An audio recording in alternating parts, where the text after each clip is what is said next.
S'agissant du Mali, il convient de rappeler que dans le préambule de la Constitution du 25 février 1992, je cite, « Le peuple souverain du Mali, fort de ses traditions de lutte héroïque, engagé à rester fidèle aux idéaux des victimes de la répression et des martyrs tombés sur le champ d'honneur pour l'avènement d'un État de droit et de démocratie pluraliste, affirme sa volonté de préserver et de renforcer les acquis de la révolution démocratique du 26 mars 1991. » Fin de citation.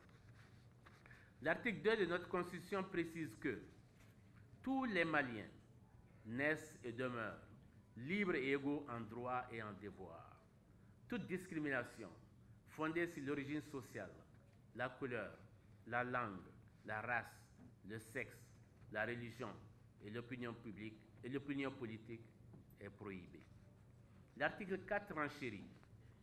Toute personne a droit à la liberté de pensée, de conscience, de religion, de culte, d'opinion, d'expression et de création dans le respect de la loi. La France et le Mali ont ratifié les principaux instruments juridiques internationaux relatifs aux droits de l'homme qui consacrent la liberté d'opinion et d'expression. La Déclaration universelle des droits de l'homme stipule dans l'article 19, le premier article est le plus largement reconnu sur le droit à la liberté d'expression que tout individu a droit à la liberté d'opinion et d'expression, ce qui implique le droit de ne pas être inquiété pour ses opinions et celui de chercher, de recevoir et de répandre sans considération de frontières les informations et les idées par quelque moyen d'expression que ce soit. Le pacte international relatif aux droits civils et politiques contient un article plus détaillé mais très similaire sur la liberté d'expression, je cite. Nul ne peut être inquiété pour ses opinions. Toute personne a droit à la liberté d'expression. Ce droit comprend la liberté de rechercher, de recevoir et de répandre des informations et des idées de toute espèce, sans considération de frontières, sous une forme orale, écrite, imprimée ou artistique, ou par tout autre moyen de son choix. Fin de citation.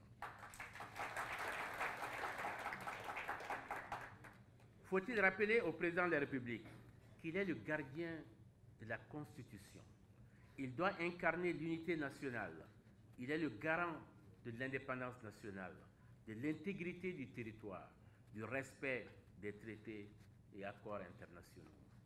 En France, aussi bien qu'au Mali, l'opposition politique constitue un élément fondamental de la démocratie pluraliste. C'est à ce titre qu'elle est politiquement reconnue, juridiquement protégée et a en conséquence des droits et des devoirs. En effet, au terme de l'article 12 de la loi 007 du 4 mars 2015 portant statut de l'opposition au Mali, je cite, « L'opposition politique a le devoir de suivre l'action gouvernementale, de la critiquer de façon objective et constructive dans le sens du renforcement de l'idéal démocratique et du progrès. » Fin de citation. C'est pourquoi l'opposition républicaine et démocratique refuse de se laisser distraire et continue d'exiger du gouvernement que la lumière soit faite sur tous les scandales qui caractérisent le régime en place.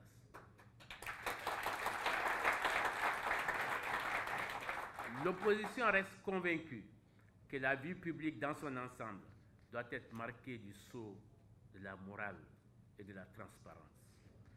Nous ne lâchons rien, comme on le dit si bien au bord de la Seine. Le président de la République et son gouvernement se sont énervés parce que l'opposition dénonce les détournements à l'appel, les surfacturations, les scandales et le pillage des ressources publiques. L'opposition réaffirme sa détermination, toute sa détermination, à combattre les prédateurs et à défendre les libertés, toutes les libertés des Maliens, au nom desquelles la liberté d'expression et d'opinion, acquise de haute lutte dans notre pays au prix de centaines de morts. Elle lance un appel à l'ensemble des forces patriotiques et démocratiques du Mali à se mobiliser pour la défense de la Constitution. L'opposition remercie et félicite particulièrement la presse malienne, qui, dans sa quasi